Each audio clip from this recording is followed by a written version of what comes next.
Theater Talk is made possible in part by the CUNY TV Foundation.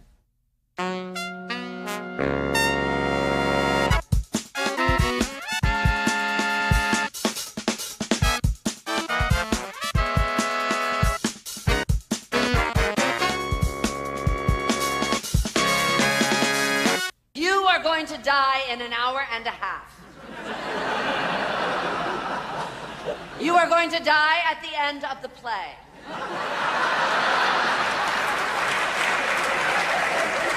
Oh, what's that supposed to mean? That's not funny. From New York, this is Theater Talk. I'm Michael Riedel of the New York Post. And I'm the show's producer, Susan Haskins. I'm very, very pleased to have our guest tonight. He is giving a phenomenal performance in Ionesco's Exit the King on Broadway. Geoffrey Rush won the Oscar for Shine. He was also terrific as Peter Sellers in the HBO movie, I believe it was, about Peter Sellers. And you are making your Broadway debut here with Exit the King, are you not?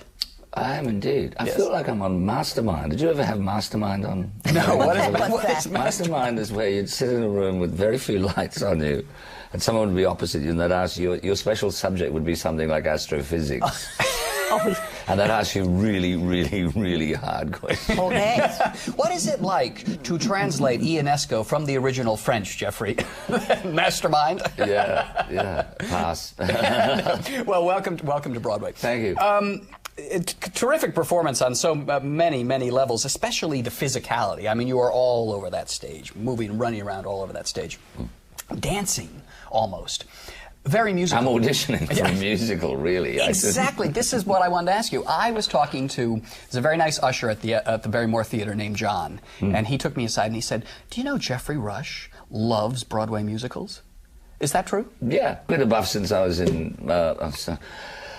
since I was in high school. Really? Yeah. Which ones? What did you listen to? Well, in those days, it was mostly what we had a company in Australia called J.C. Williamson's that would basically, the choreographer from that company used to come to Broadway and take notes and then come back and kind of recreate the shows. It was a very big-time professional company. In fact, it was the only major touring theatrical outfit in the country.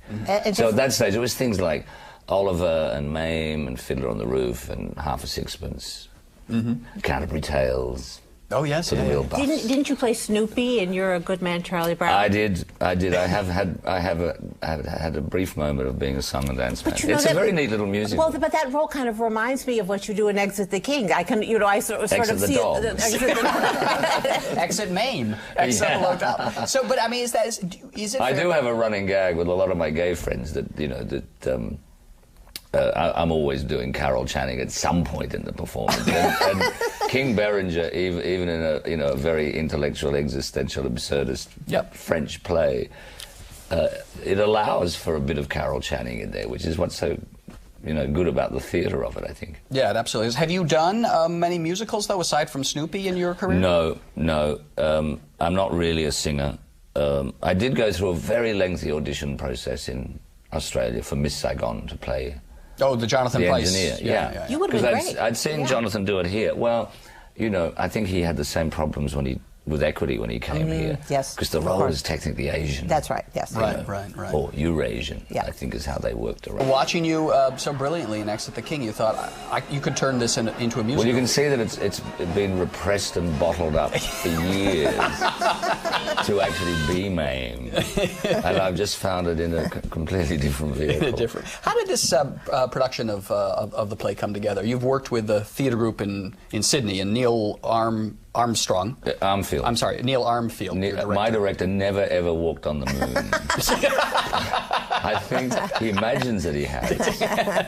He often thinks that when he directs, it's one small step for man, one giant leap for mankind. But no, Neil Armfield. We met in 1980, and over the last 29 years or so, we've been theatrical colleagues and done, I don't know, 15 productions together. And he directs a company called Belvoir Theatre in Sydney. That's where I first saw you in Exit the King a few years ago. Yeah. And we had done the play there and at Malthouse in Melbourne, which is sort of like a sister company. And during the Sydney run, one of our Broadway producers, who's an expatriate Australian... Howard Panter. Well, Stuart Thompson, I'm thinking of, but Howard as well saw it down in Melbourne. And they both, they worked with Robert Fox and said, we'd really love to get this to Broadway, which is a great thrill. Now, you and I spoke a couple of weeks ago about this, and because the performance is so physical, you had mentioned to me, I think I may have asked you, it's easy to embellish. And you've been doing it a while in Australia. Did you find, before you came to Broadway, you'd sort of added maybe too many bells and whistles and sort of flouncy things on it? No, in fact, we trimmed a lot back, because I think when we were first discovering or trying to decipher what the play had inside of it, because it's a weird piece. Yeah.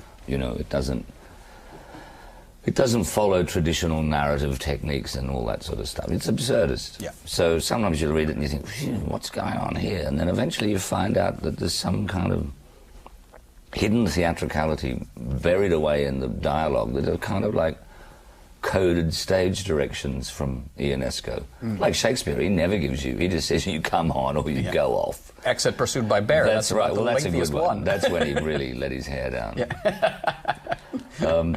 So during this rehearsal period, which is the third time that we've had a chance to work on it, which is great. I mean, it deepens the work. We made it, I think, a bit more truthful. I got away with a few, much scrappier and insolent bits of theatrical endeavour in Sydney. Like I have a bit at the beginning of the second half where he marches to prove that he's still agile and alive. Yeah. And I drink out of I've got a hot water bottle and I take a big guzzle of that, because it first happened. I was actually parched. I thought, well, it's the only water on stage is in this, so I drank out of it. And the audience found that quite amusing. And then I used to spit it out, and it would hit the front row, and I'd say, sorry about the splash. That's the trouble if you book too early, which used to get a huge It was a bit Barry Humphries, because he's a sort of mentor god in our part of the world. And Neil said, I think we can get rid of all of that. I think it's sort of taking away from the undercurrents of the play, because even though this play has got a lot of comic brilliance in the writing and the burlesque of the performance style, the King is constantly falling over. It's like being Buster Keaton playing the King. Very much. That was in my mind. Buster Keaton, Charlie Chaplin, all the great silent comedians. At the end of the play, I think people are quite surprised that it packs a bit of a wallop. Right. There was a woman who came in the other night, and she came backstage and said, I came along thinking I was going to see probably a weird and wonderful piece of French, absurdist writing. And she said, I lost my father a few months ago. And she said, I had no idea the play was about a person's death, as well as being about a country's demise or a kingdom's, decay. Yeah, for those who haven't seen the play, we should say Exit the King is about, you play a tyrant, really, who's got 2 hours, an hour and 45 minutes left to live. When plus intervals. Intermission. Plus the interval. And he is decaying, and his kingdom has decayed. And yet he's just grasping at life. He's going to do everything he can to hang on. Yeah, he's cunning. Yeah. But eventually I think he loses all of that megalomaniacal, rather repulsive kind of aspect of human leadership, and becomes as vulnerable as the next person. And I would like to think, it feels in playing it, that the audience moves from being like 1,000 collective people in a theatre who are all enjoying the slapstick and the wordplay and the fun and the ideas of the piece. By the end, it feels like 1,000 individual minds sitting out there in the dark going, this play is taking me to a very curious place. Like, what would it be like when I leave my life? Very much so. But I did find myself wondering, forgive the question, Michael, if there was any political realities informing this production, that being Not the directly. President Bush. When I first read it, which was about 10 or 12 years ago, it didn't really sort of ring any bells about a contemporary... The only thing that rang bells were ecological themes. Yeah. That the play, being written in 1962, kind of has beat everybody in terms of, even Ralph Nader, who came out to Australia, I think, in the early 70s, ringing alarm bells and saying, the ecosystem of our planet has got a limited life. Right. We've got to stop this post-industrial, you know, sacking of the planet, because the industrialized world is just spewing all their waste and junk, you know, into the natural balance of the planet and stuff. Ionesco really picks up on that in a very it's a metaphoric way. He never says it in a sort of way that you think, look, I can read that in the paper if I want to hear that. Yeah, he's not Al Gore. No. No, he's not preaching. No. But that a lot of people are very aware of that as a thematic thing. But by the time we decided to do the play, which was only 2 years ago, yes, there was definitely, we thought, isolated as, you know, away from any kind of context. It's still a fascinating play, but there was the added bonus that we were in a period, particularly in Australia, we'd had a Prime Minister who'd been elected 4 times in 11 years, in some rather questionable circumstances of, you know, where people were really in you know, analysts in columns were sort of taking the government to account, and the people were calling the government to account to say, oh, there's too much stuff going on here that we feel is being masked from the normal due processes that should come out through the Fourth Estate, I believe it's called. And, you know, similarly, the Blair government was sort of getting tired. Yeah. You know, and Bush had been in for 2 terms, and, you know, within those 2 terms, major catastrophic events had happened within the administration that people were asking questions about, you know. So the play resonates on that level because it is very much about the mind of the monarch. The mind of a monarch who says, what I say goes. The divine right of kings. Yeah. But it's fascinating, though, a character study, because his entire life has been what I say goes, and suddenly he's at the point in his life where what he says, no one's listening to anymore. That's right, yeah. It's over. It's brilliant. I mean, the play is beautifully structured. I think of it sort of as, probably more as a translator. It's like a DNA double helix where you've got the king in a Shakespearean sense of being representative of the state or the kingdom or the world. And the other strand of going through that is this interior strand of just his own untouched humanity that he has to sort of come to terms with. I think when Ionesco wrote, you said 62? Would he have been, because he was Eastern European, he would have seen, and maybe with prescience, what would have happened to the Ceausescus of the world. When I think of this play, I think of what happened, the unraveling of Eastern Europe, and Mr. and Madame Ceausescu, the most powerful people in Romania.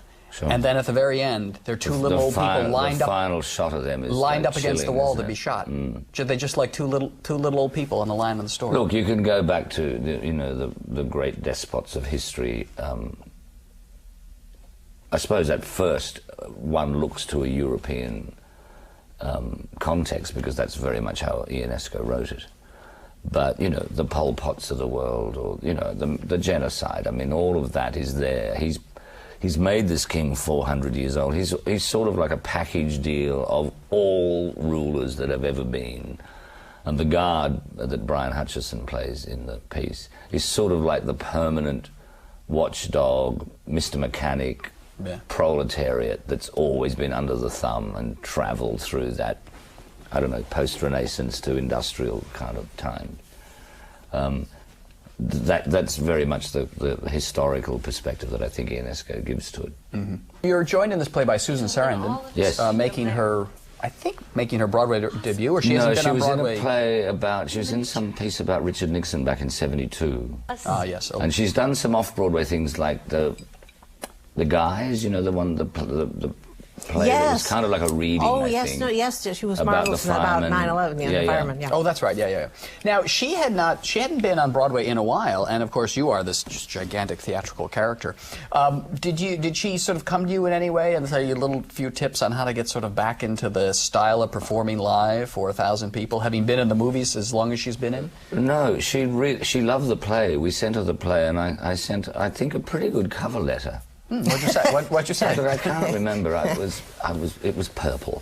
Royal. That's all I can remember. Royal it was color. royal. I wrote royally to Susan Sarandon. she loved the play, and I know that Tim Robbins, her partner, his group, the Actors Gang in LA, had done a production maybe 10 years ago. So Tim was very aware of the play, so hopefully they talked over coffee or whatever. And we landed on Susan's availability just at the right time, because I've read subsequently in press that she said things like, you know, her kids are now late teens, she hasn't got to be the weekend basketball mom and all that sort of stuff. And she was looking for a challenge. And she really liked the meat of the play, and it really kind of called her towards it. And of course, we have this curious history together, because we worked together on Banger Sisters very briefly. I'm sorry, what's Bang? On the Banger Sisters, which was a groupie film with Goldie Hawn. And Susan handed me my Oscar, because she won the year before as Best Actress for Dead Man Walking. So she presented it to me, and it was just one of those extraordinary nights of my life where, you know, I got up in a state of complete numbness, you know, as you do, and you know what to do because you've seen other people do it on television. You know, you felt like Chance the Gardener, you know, the Peter Sellers character. I knew what to do. Walk up, kiss your partner, walk up the stairs, accept statue, turn, you know. But I was like, I felt like, you know, when you go ruse shooting, not that I've ever done that, but the ruse, you have a spotlight and they get dazzled by it. That's how I felt. She could obviously see that look. And she said this beautiful thing. She said, just take your time. And it was like, there was such a kind of generosity and simplicity and warmth to it that I then made a, you know, okay speech, I think, and felt quite calm. And you see, when should you accept the Tony Award, and if you take your time, they'll have this orchestra that will well up. Playing Mame, I hope. Playing Mame, exactly. If we just go back sort of to your beginnings, really, your early days, what was it that made you decide to, you know, take this risky life of being an actor? Were you from a theatrical family? Were you surrounded by theatrical types? No. There were two things, I think. Well, no, there were several things. The two key things. One was I grew up in Queensland, so I was like about 7 or 8 in the late 50s, before we had television. We got television in 1959. So in 57, 58, when I started school, I saw the sort of dying stages of travelling vaudeville. Music hall sorts of things? I sound ancient, don't I? No, but that's what a gift. You can see and these guys, they were a travelling tent show. And they'd been around since the 20s, I think, you know what I mean? And they were literally I don't think they survived a year or two beyond because of television. And they had a canvas proscenium arch theatre inside the tent, you know, and the curtain would go up on strings and there'd be borders and all of that. And by night they do a very lewd variety show with sight acts and blue comedians and, you know, slightly R-rated or whatever. And then by day they do a pantomime, which is not so known here, but in the English style, where the chief comedian would play the dame, you know, if you were doing cross-dressing sorts of things. Mother Goose or whatever, so somewhere between that and Mame, I don't know. I should have turned out much different, but anyway. That had a big impact on me when I was 7 or 8. I just thought, wow, this is, you know, I could probably draw you the backdrops now. They sort of like, it was one of those moments where someone waved a wand and I went, this is better than anything. You know? And then I went to school. I did a lot of high school stuff, plays, went to university, thought, you know, there was no professional theatre company in the town that I grew up in. There was no... People just didn't do it. I didn't know anyone who did it, you know. Amateur theatre and stuff like that. So I thought I'd probably end up teaching. And then I went to university, and it was a very active time on campus in the late 60s, early 70s, and we studied theatre academically and stuff, so we did a lot of stuff. And during that time, a professional company was set up in Brisbane, and the director of the company saw me and some colleagues at that time who've stayed in the profession, you know, like we've been full-time actors since that time. And he invited us in to be part of the core group of this newly formed company. So it was the inspiration and the sort of mesmerizing beacon of being 7 and experiencing that. And I think it comes out in what I'm doing in Exit the King. Completely. I mean, you say certainly music. the makeup belongs to 1958. And it's interesting because you say you studied theater academically, so you've got the great European writers, Ionesco, because you've also translated this, adapted this for the stage. Yeah. You've got that strand going with the old music hall vaudeville type of performing. Yeah, it's style. it's all come together in this. Well, it's affected a lot of the kind of work that Neil and I have been engaged in. Not so much to borrow the vaudeville trappings, but inspired by how much fun the theatre can be. Yeah. Well, and all sort of that. We've never liked what we call a dark brown night in the theatre, where you sit there thinking, I know this is supposed to be good for me, but I'm really bored. Yes, we've had a few of those in my career. I was just thinking of how the Ionesco breaks through the fourth wall, to use a pretentious term, and I would imagine that traveling company in Australia was very involved in in that kind of feeling. Yeah, they're always out in the crowd, or talking to the audience. And I mean, Shakespeare did all of that. It's a very exciting thing, and the great thing for us is because when we did Exit the King in Sydney and Melbourne, it was always in a sort of more modern or converted theatre, more off-Broadway kind of scale of thing. So now that we're on Broadway in a proper proscenium, it makes you realise how Ionesco was subverting the formalities of that sort of French boulevard comedy. Yeah. He plays with that, and it's nice to be within the restrictions of... So you can jump out of it. Well, kind of.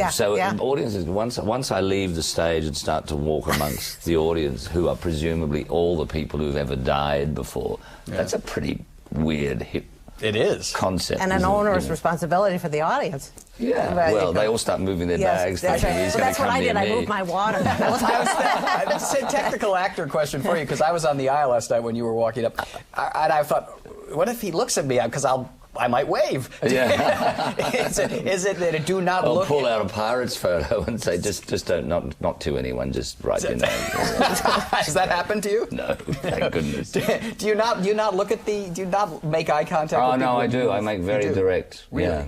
And you can see them squirm? They don't squirm. I mean, I think they're kind of... They feel... I mean, they could be asleep, I don't know. But no, they feel engaged with the play, because the play keeps swerving and careering into quite strange, unpredictable directions. Yeah. And that's the great thing about 99.9% of the audience don't know about this play. Mm-hmm. So everything is like first level in terms of experience of what the events that happen in the play. Mm. And I don't think they can predict where it's going to go. And it goes exactly where it tells you it's going to go. Absolutely. He's going to die at the end. Yes. And you just watch him go through every possible phase of denial and grief and self-pity and whatever. For me, the moment where the play turns and really the absurdism recedes for a moment, and you suddenly are brought up into what's really going to happen to this man, is when that ridiculous orange wig you wear is gone for the first time, and then there's just the little tufts of white hair. Yeah. That's, for me, kind of a little bit of a shift in the tone. Yeah. Well, that's the magic of Ionesco's very, highly distinctive theatrical touch, is he gives you a stage direction that says the king's hair suddenly turns white. You should keep your eyes open, audience, on how it is staged with the help of the wonderful Andrea Martin, that your hair turns white. My son, when he saw it the other night, and he now knows the bit. Yes, where we do a bit of sleight of hand. But I think he saw it like 4 times in Sydney before he didn't get distracted. Yep. It's fun. Yep. But then Ionesco gives us some other weird stage directions, like by theatrical magic, Queen Marie disappears. That's all he said. It's a bit like Exit pursued by a bear. Yeah. You know what I mean? Sure, work that out. And I'm sure over the years there have been productions where people have done trapdoors and, I don't know, gauzes have come in and clever lighting and whatever. Yeah. And we've interpreted that in a very, simple, hopefully evocative way. Yeah. No, well, yes. Well, we don't want to give it away because it's a surprise thing. No, we're totally out of time. We're out of time. I'm sorry. Geoffrey Rush, it's been a delight chatting with you, and just terrific in Exit the King at the Ethel Barrymore Theatre, and I hope it's just the first of many appearances on Broadway. Thanks, Mike. Okay. And this is your chance. What musical would you like to star in for the producers who are watching? Oh, look, I was very attracted to Dirty Rotten Scoundrels. I thought that was such a great piece. That's right. You could do that very well. Jonathan Pryce was in that. Yeah, too. no, fabulous. And the wonderful John Lithgow. A revival is underway as we speak. Starring Geoffrey Rush. Thanks for being our guest tonight on Theatre Talk. Thank you. Son, help me. Come now and flood into me. My feet are getting cold. Come and warm me up. Come into my body, under my skin. Into my eyes. Rekindle their failing light so I can see. Son, will you miss me?